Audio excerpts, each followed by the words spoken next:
Very very good morning students. LBS Ganora के YouTube channel में आपका हार्दिक स्वागत, अभिनंदन। बीएससी बीएड सेकेंड ईयर और बीए बीएड सेकेंड ईयर की एक किताब एक्शन रिसर्च क्रियात्मक अनुसंधान पर हम चर्चा कर रहे हैं, जिसमें थर्ड इकाई का फर्स्ट चैप्टर चल रहा है, जिसमें data collection and tools and techniques, दत्त संकलन उपकरण एवं तकनीक की बात कर रहे हैं हम, जिसमें हमने प्रश्नावली पे क्वेश्चनरीज की भी बात करी। तो क्वेश्चनरी में हमने प्रकाशित प्रलेख आर्टिकल की बात कर ली थी। आज हम बात करेंगे अप्रकाशित प्रलेख, पांडुलिपियां और अभिलेख। तो अप्रकाशित प्रलेख क्या होते हैं उस पर चर्चा करते हैं। द्वितीयक आंकड़ों के ऐसे स्रोत जो किसी प्रकाशित प्रारूप में नहीं है, वे भी भूतकाल के अध्ययन से अविकल्पीय स्रोत हैं। इस श्रेणी में पांडुलिपि से लेकर गुप्त सरकारी अभिलेख तक के अध्ययन में अविकल्पनीय स्रोत हैं। इस श्रेणी में पांडुलिपियों से लेकर गुप्त सरकारी अभिलेख तक, स्मारकों से लेकर लोक संस्कृति के माध्यमों तक बहुत से स्रोत सम्मिलित हो जाते हैं। प्रमुख अप्रकाशित स्रोत इस प्रकार हैं। पहला, पांडुलिपियां। किसी व्यक्ति के हाथों में से लिखी गई वह सामग्री जो प्रकाशित नहीं हुई है, उसे पांडुलिपि कहा जाता है। यह सामग्री ताड़पत्र, धातु, मिट्टी, पत्थर, कागज या कपड़े इत्यादि पर हो सकती है। देश भर में 50 लाख पांडुलिपियां उपलब्ध हैं। इन पांडुलिपियों का अध्ययन करने वाला विज्ञान पोथी विज्ञान कहलाता है। सामान्यतः पांडुलिपियां दो श्रेणियों में बांटा जा सकता है। पहला है अचल पांडुलिपि और दूसरा है सचल पांडुलिपि। पहला अचल पांडुलिपि,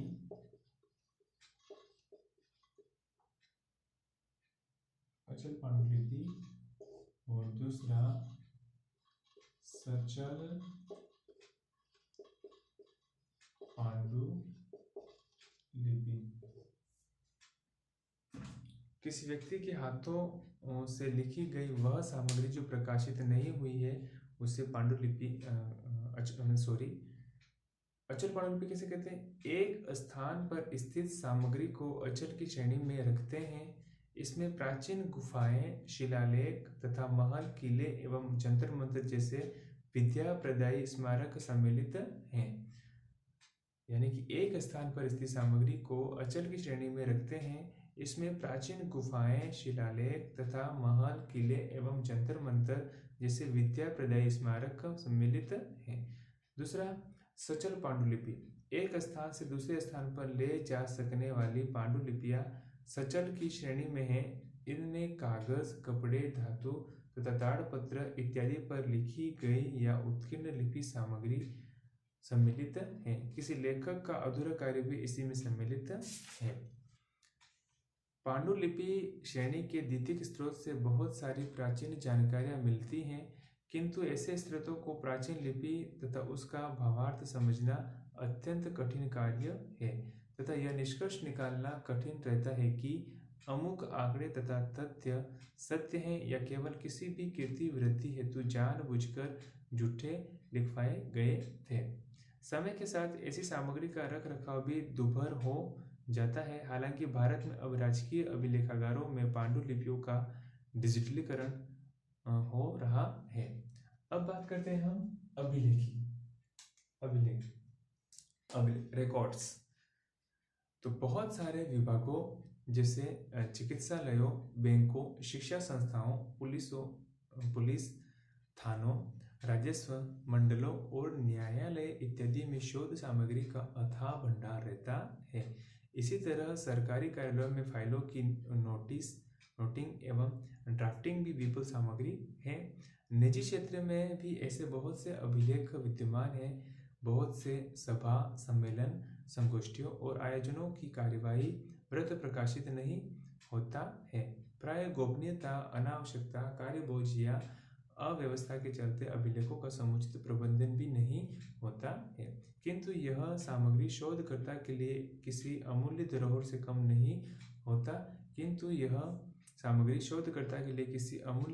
कम नहीं होती। इस श्रेणी के सभी आंकड़े प्राय उपयोगी होते हैं, किंतु उनका व्यवस्थित रूप से मिलना असंभव सा है। वैसे भी सरकारी तंत्र में बहुत पुराना रिकॉर्ड रखना कई कारणों से संभव नहीं होता है। यानी कि रिकॉर्ड्स जो सरकारी संस्थान होते हैं, नेशनल गवर्नमेंट इंस्टीट्यूट होते हैं, उसमें रिकॉर्ड कुछ समय के लिए एक निश्चित सीमा पर रखा जाता है, तत्पश्चात उसमें उसको डिस्टॉर्ट किया जाता है। आगे हम बात करते हैं दत्त संकलन की प्रविधियां, methods, techniques and data collection. ये हो गया आपके डेटा कलेक्शन की techniques.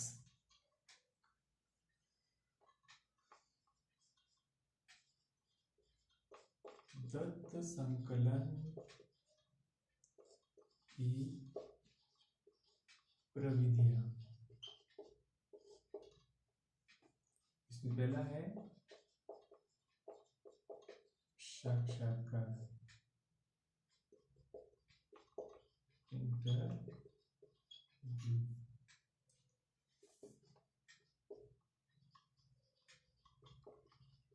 Techniques of data collection.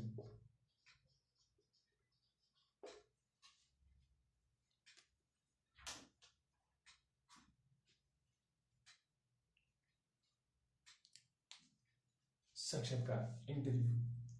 साक्षात्कार को अगर हम बात करें तो दो या दो से अधिक व्यक्ति के बीच में हुई वार्तालाप, एक तरीके से जिसमें प्रश्नावली हो, उसको हम साक्षात्कार कहते हैं सामान्य भाषा में।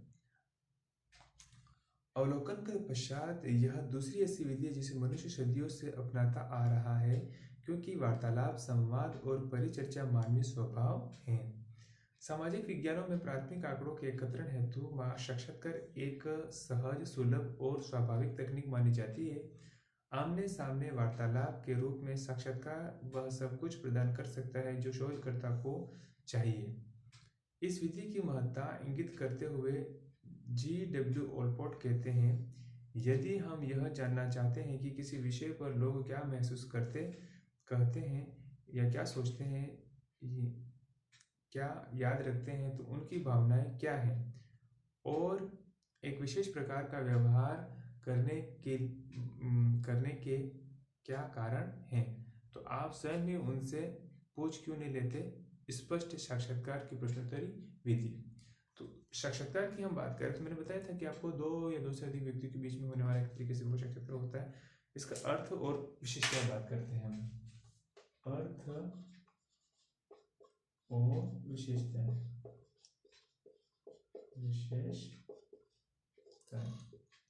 मीनिंग एंड कैरेक्टरिस्टिक्स,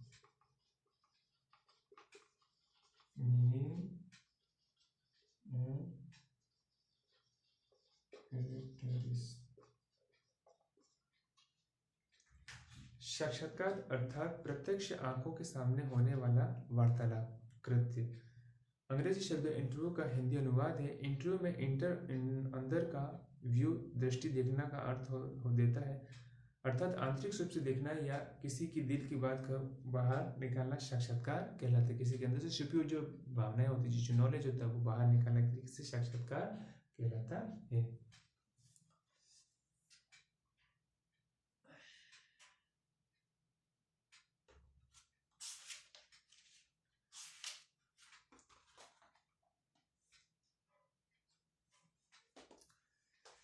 गुड्डे व भट्ट के अनुसार, गुड्डे एवं परिभाषा की बात करें हम तो गुड्डे एवं भट्ट, इन्होंने बताया कि साक्षात्कार का किसी विषय, साक्षात्कार का किसी विषय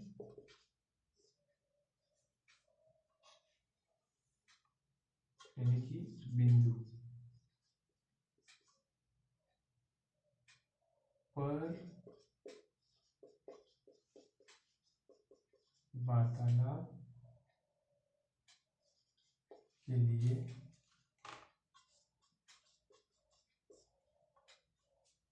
आमने सामने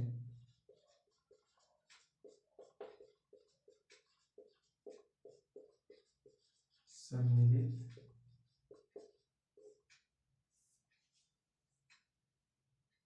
होना साक्षात्कार कहलाता है।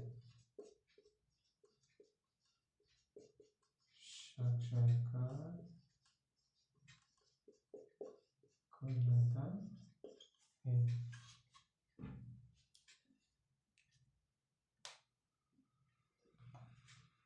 गुड्डे एवं गुड्डे का मानना है कि साक्षात्कार का विषय साक्षात्कार एक तरीके से किसी विषय बिंदु पर वार्तालाप के लिए आमने सामने सम्मिलित होना साक्षात्कार है। फेस टू फेस हम किसी चीज को लेकर बात करते हैं फेस टू फेस, तो एक तरीके से साक्षात्कार कहलाता है। ऐसा कौन मानते हैं? गुड्डे एवं हट।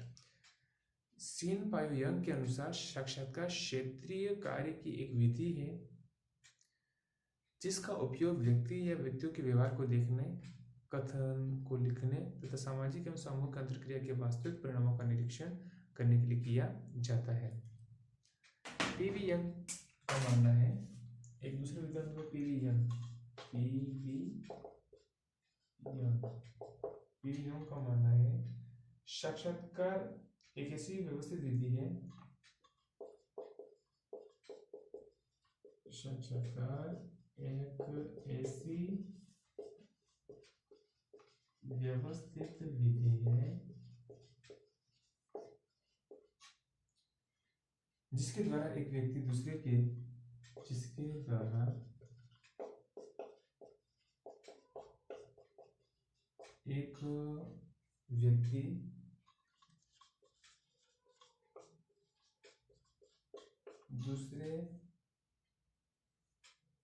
आंतरिक जीवन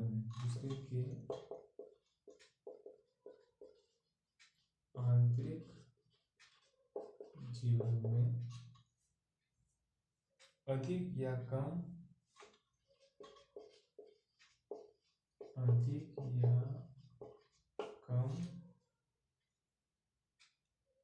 कल्पनात्मक रूप में प्रवेश करता है।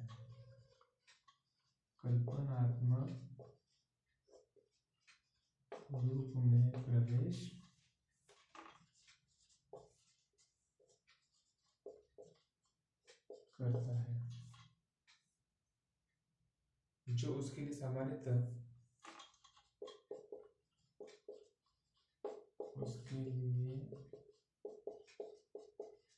सामान्यतः तुलनात्मक रूप से अपरिचित होता है।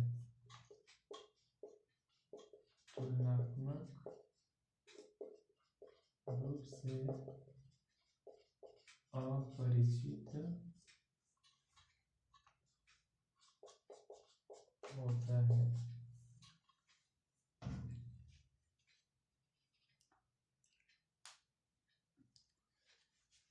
पीवी यंग का मानना है कि साक्षात्कार ऐसी व्यवस्थित विधि है जिसके द्वारा एक व्यक्ति दूसरे व्यक्ति के आंतरिक जीवन में अधिक या कम कल्पनात्मक रूप में प्रवेश करता है, जो उसके लिए सामान्यतः तुलनात्मक रूप से परिचित होता है। आगे हम बात करें तो वी एम पामर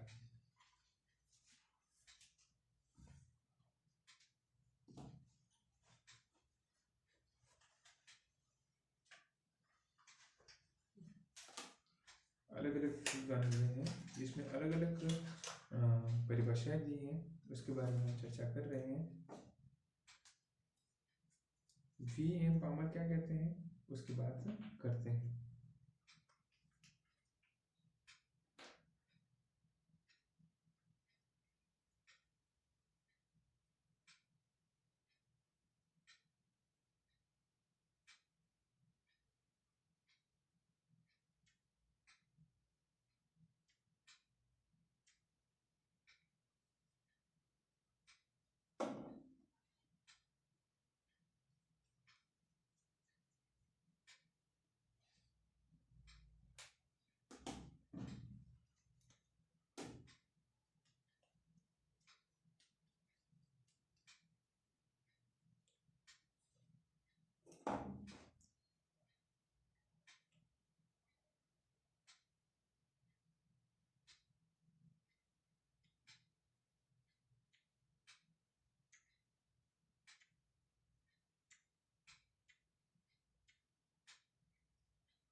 पावर क्या कहते हैं उसकी बात करते हैं।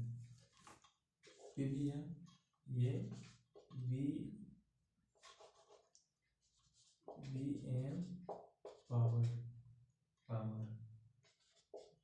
इनके अनुसार ये मानना है कि साक्षात्कार दो व्यक्ति के बीच में पाई जाने वाली साक्षात्कार दो व्यक्तियों के बीच पाई जाने वाली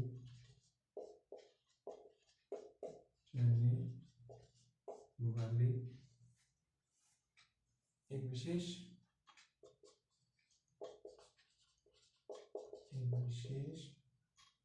सामाजिक स्थिति है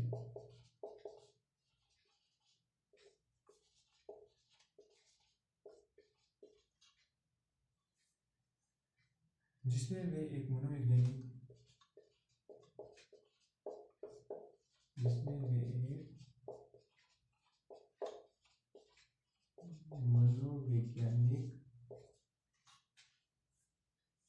प्रक्रिया के अंतर्गत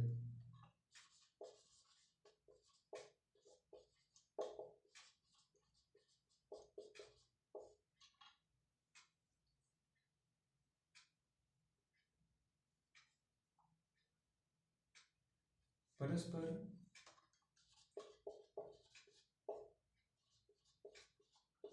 उत्तर प्रत्युत्तर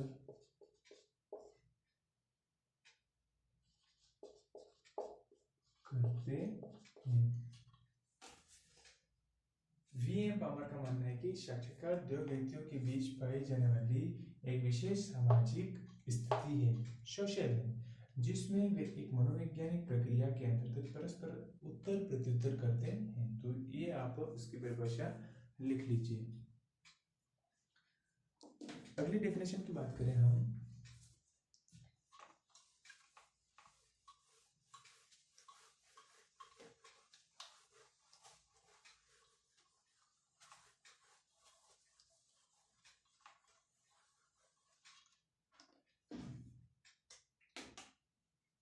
फ्रे और ओशी,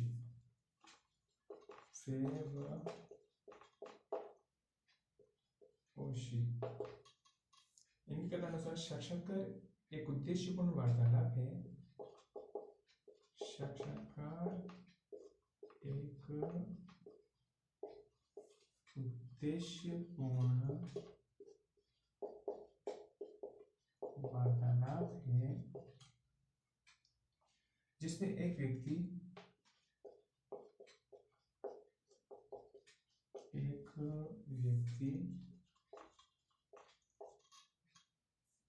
यानी कि शोधकर्ता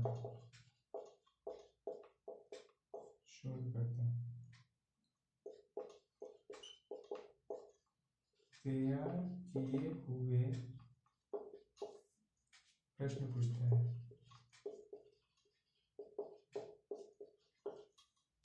और दूसरा व्यक्ति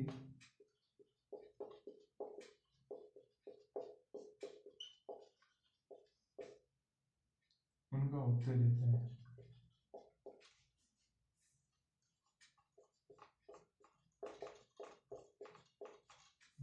देता है। फ्रेश और ओशी का ऐसा मानना है कि साक्षात्कार एक उद्देश्यपूर्ण वार्तालाप है जिसमें एक व्यक्ति शोधकर्ता यानी कि रिसर्च करने वाला तैयार किए हुए प्रश्न पूछते हैं और दूसरा उसका जवाब देता है, उत्तर देता है। ये एक तरीके का साक्षात्कार किसके अनुसार है? फ्रेम व ओशी के अनुसार। अगला बात करें हम बेस्ट एवं कामन के अनुसार। बेस्ट व कामन के अनुसार साक्षात्कार एक प्रकार से मौखिक प्रश्नावली है। साक्षात्कार एक प्रकार से एक मौखिक प्रश्नावली है जिसमें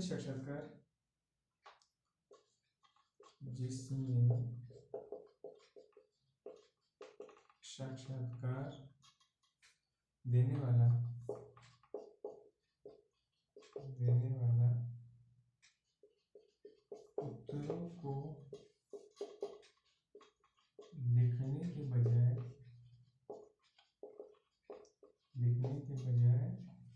मौखिक रूप से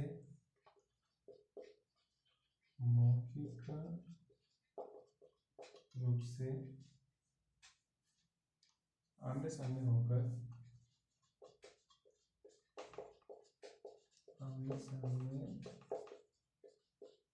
होकर या टेलीफोन पर आवश्यक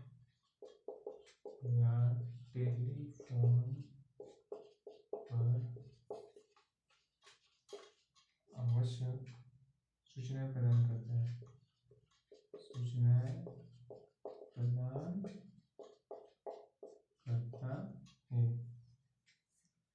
तो ये परिभाषा है। बेस्ट और कामन का मानना है कि साक्षात्कार एक प्रकार से एक मौखिक प्रश्नावली है जिसमें साक्षात्कार देने वाला उत्तरों को लिखने के बजाय मौखिक रूप से आमने सामने होकर या टेलीफोन पर आवश्यक सूचनाएं प्रदान करता है। ये हमारी साक्षात्कार की अर्थ और उसकी परिभाषा के बारे में की।